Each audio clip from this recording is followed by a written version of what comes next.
भगवान श्री कृष्ण की कथा का आश्रय लेने वाले श्रोताओं में वेद व्यास जी और गुरुजनों की आज्ञा से श्रीमद् भागवत महापुराण के प्रथम स्कंद के तीसरे अध्याय को प्रारंभ करती हूँ। तीसरा अध्याय भगवान के अवतारों का वर्णन। श्री सूत जी कहते हैं, सृष्टि की आदि में भगवान ने लोकों के निर्माण की इच्छा की। इच्छा होते ही उन्होंने महत्व आदि से निष्पन्न पुरुष रूप ग्रहण किया। उसमें 10 इंद्रियां, 1 मन और 5 भूत, ये 16 कलाएं थी। उन्होंने कारण जल में शयन करते हुए जब योग निद्रा का विस्तार किया, तब उनके नाभि सरोवर में से एक कमल प्रकट हुआ और उस कमल से प्रजापतियों के अधिपति ब्रह्मा जी उत्पन्न हुए। भगवान के उस विराट रूप के अंग प्रत्यंग में ही समस्त लोकों की कल्पना की गई। वह भगवान का विशुद्ध सत्व में श्रेष्ठ रूप है। योगी लोग दिव्य दृष्टि से भगवान के उस रूप का दर्शन करते हैं। भगवान का वह रूप हजारों पैर, जांघें, भुजाएं, मुखों के कारण अत्यंत विलक्षण है। उसमें सहस्त्रों सिर, हजारों कान, हजारों आंखें और हजारों नासिकाएं हैं। हजारों मुकुट, वस्त्र, कुंडल आदि आभूषणों से वह उल्लसित रहता है। भगवान का यही पुरुष रूप, जिसे नारायण कहते हैं, अनेक अवतारों का अक्षय कोष है। इसी से सारे अवतार प्रकट होते हैं। इस रूप के छोटे से छोटे अंश से देवता, पशु पक्षी और मनुष्यादि योनियों की सृष्टि होती है। उन्हीं प्रभु ने पहले कौमार सर्ग में सनक, सनंदन, सनातन और सनत कुमार, इन 4 ब्राह्मणों के रूप में अवतार ग्रहण करके अत्यंत कठिन अखंड ब्रह्मचर्य का पालन किया।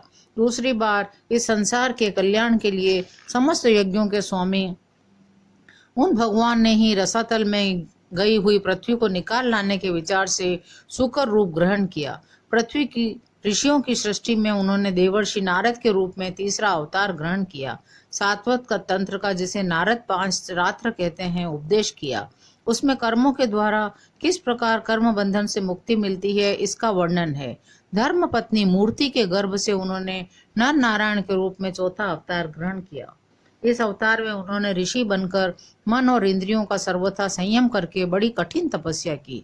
5वें अवतार में वे सिद्धों के स्वामी कपिल के रूप में प्रकट हुए और तत्वों का निर्णय करने वाले सांख्य शास्त्र का, जो समय के फेर से लुप्त हो गया था, आसुरी नामक ब्राह्मण को उपदेश किया। अनुसुईया के वर मांगने पर 6ठे अवतार में वे अत्रि की संतान दत्तात्रेय हुए। इस अवतार में उन्होंने अलर्क एवं प्रहलाद आदि को ब्रह्म ज्ञान का उपदेश किया। 7वीं बार रुचि प्रजापति की आकुति नामक पत्नी से यज्ञ के रूप में उन्होंने अवतार ग्रहण किया और अपने पुत्र याम आदि देवताओं के साथ स्वयंभू मनवंतर की रक्षा की। राजा नाभि की पत्नी मेरु देवी के गर्भ से ऋषभ देव के रूप में भगवान ने 8वां अवतार ग्रहण किया। इस रूप में उन्होंने परमहंसों का वह मार्ग, तो सभी आश्रमियों के लिए वंदनीय है, दिखाया। ऋषियों की प्रार्थना से 9वीं बार वे राजा पृथु के रूप में अवतीर्ण हुए। शौनकादि ऋषियों इस अवतार में उन्होंने पृथ्वी से समस्त औषधियों का दोहन किया था। इससे यह अवतार सबके लिए बड़ा ही कल्याणकारी हुआ। चाक्षुष मनवंतर के अंत में जब सारी त्रिलोकी समुद्र में डूब रही थी, तब उन्होंने मत्स्य के रूप में 10वां अवतार ग्रहण किया और पृथ्वी रूपी नौका पर बिठाकर अगले मनवंतर के अधिपति वैवस्वत मनु की रक्षा की। जिस समय देवता और दैत्य समुद्र मंथन कर रहे थे, उस समय 11वां अवतार धारण करके कच्छप रूप से भगवान ने मंदराचल को अपनी पीठ पर धारण किया। 12वीं बार धन्वंतरी के रूप में अमृत लेकर समुद्र से प्रकट हुए। 13वीं बार मोहिनी रूप धारण करके दैत्यों को मोहित करते हुए देवताओं को अमृत पिलाया। 14वें अवतार में उन्होंने नरसिंह रूप धारण किया और अत्यंत बलवान दैत्यराज हिरण्यकश्यप की छाती अपने नखों से अनायास इस प्रकार फाड़ डाली, जैसे चटाई बनाने वाला सींग को चीर डालता है। 15वीं बार वामन का रूप धारण करके भगवान दैत्यराज बलि के यज्ञ में गए।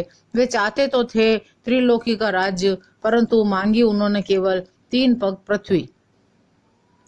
16वें परशुराम अवतार में जब उन्होंने देखा राजा लोग ब्राह्मणों के द्रोही हो गए हैं, तब क्रोधित होकर उन्होंने पृथ्वी को 21 बार क्षत्रियों से शून्य कर दिया। इसके बाद 17वें अवतार में सत्यवती के गर्भ से पाराशर जी के द्वारा वे व्यास के रूप में अवतीर्ण हुए। उस समय लोगों की समझ और धारणा शक्ति कम देखकर आपने वेद रूपी वृक्ष की कई शाखाएं बना दी। 18वीं बार देवताओं का कार्य संपन्न करने की इच्छा से उन्होंने राजा के रूप में रामावतार ग्रहण किया और सेतु बंधन, रावण वध आदि वीरतापूर्ण बहुत सी लीलाएं की। 19वें और 20वें अवतारों में उन्होंने यदुवंश में बलराम और श्री कृष्ण के नाम से प्रकट होकर पृथ्वी का भार उतारा। उसके बाद कलयुग आ जाने पर मगध देश बिहार में देवताओं के द्वेषी दैत्यों को मोहित करने के लिए अजन के पुत्र रूप में आपका बुद्धा अवतार होगा।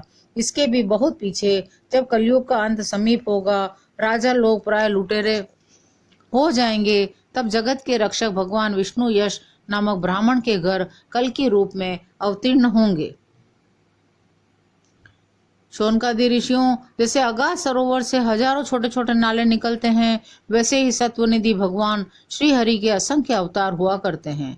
ऋषि, मनु, देवता, प्रजापति, मनुपुत्र और जितने भी महान शक्तिशाली हैं, वे सब के सब भगवान के ही अंश हैं। ये सब अवतार तो भगवान के अंशा अवतार अथवा कला अवतार हैं, परंतु भगवान श्री कृष्ण तो स्वयं भगवान ही हैं। जब लोग दैत्यों के अत्याचार से व्याकुल हो उठते हैं, तब युग युग में अनेक रूप धारण करके भगवान उनकी रक्षा करते हैं। भगवान के दिव्य जन्मों की यह कथा अत्यंत गोपनीय, अत्यंत रहस्यमयी है। जो मनुष्य एकाग्र चित्त से नियम पूर्वक सायंकाल और प्रातःकाल प्रेम से इसका पाठ करता है, वह सब दुखों से छूट जाता है। प्राकृत स्वरूप रहित चिन्मय भगवान का जो ये स्थूल जगदाकार रूप है, यह उनकी माया के महत्वादी गुणों से भगवान में ही कल्पित है। जैसे बादल वायु के आश्रय रहते हैं, दूसरपना धूल में होता है, परंतु अल्प बुद्धि मनुष्य बादलों का आकाश में और दूसरपने का वायु में आरोप करते हैं, वैसे ही अविवेकी पुरुष सबके साक्षी आत्मा में स्थूल दृश्य रूप जगत का आरोप करते हैं। इस स्थूल रूप से परे भगवान का एक सूक्ष्म अव्यक्त रूप है, जो न तो स्थूल की तरह आकार आदि गुणों वाला है, न देखने और सुनने में ही आ सकता है। वही सूक्ष्म शरीर है। आत्मा का आरोप या प्रवेश होने से यही जीव कहलाता है और इसी का बार बार जन्म होता है। उपर्युक्त सूक्ष्म और स्थूल शरीर अविद्या से ही आत्मा में आरोपित है। जिस अवस्था में आत्म स्वरूप के ज्ञान से ही आरोप दूर हो जाता है, उसी समय ब्रह्म का साक्षात्कार होता है। तत्वज्ञानी लोग जानते हैं कि जिस समय यह बुद्धि रूपा परमेश्वर की माया निवृत्त हो जाती है, उस समय जीव परमानंदमय हो जाता है और अपने स्वरूप महिमा में प्रतिष्ठित होता है। वास्तव में जिनके जन्म नहीं है और कर्म भी नहीं है, उन हृदयेश्वर भगवान के अप्राकृत जन्म और कर्मों का तत्वज्ञानी लोग इसी प्रकार वर्णन करते हैं, क्योंकि उनके जन्म और कर्म वेदों के अत्यंत गोपनीय रहस्य हैं। भगवान की लीला अमोघ है। वे लीला से ही इस संसार का सृजन, पालन और संहार करते हैं, किंतु इसमें आसक्त नहीं होते। प्राणियों के अंतःकरण में छिपे रहकर ज्ञानेंद्रिय और मन के नियंता के रूप में उनके विषयों को ग्रहण भी करते हैं, परंतु उनसे अलग रहते हैं। वे परम स्वतंत्र हैं। यह विषय कभी उन्हें लिप्त नहीं कर सकते।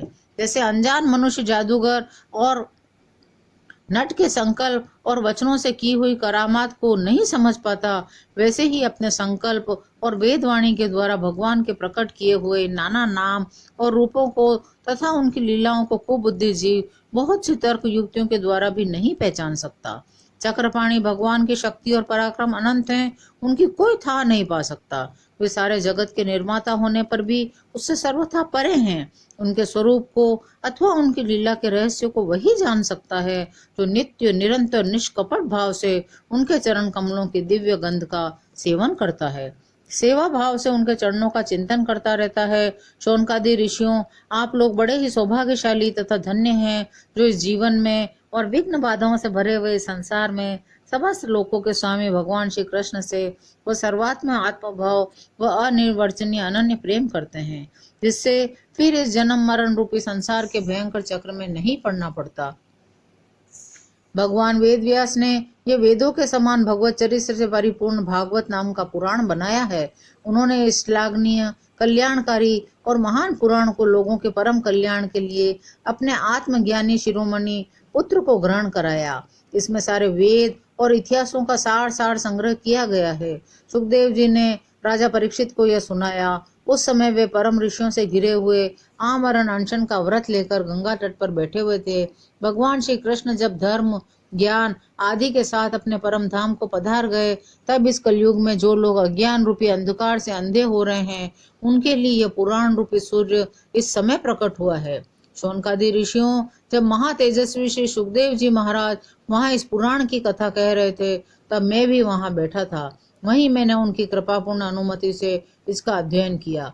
मेरा जैसा अध्ययन है और मेरी बुद्धि ने जिस प्रकार इसको ग्रहण किया है, उसी के अनुसार इसे मैं आप लोगों को सुनाऊंगा। इस प्रकार भगवान के अवतारों के वर्णन को विराम देती हूँ। शेष अगले अध्याय में। जय श्री कृष्ण।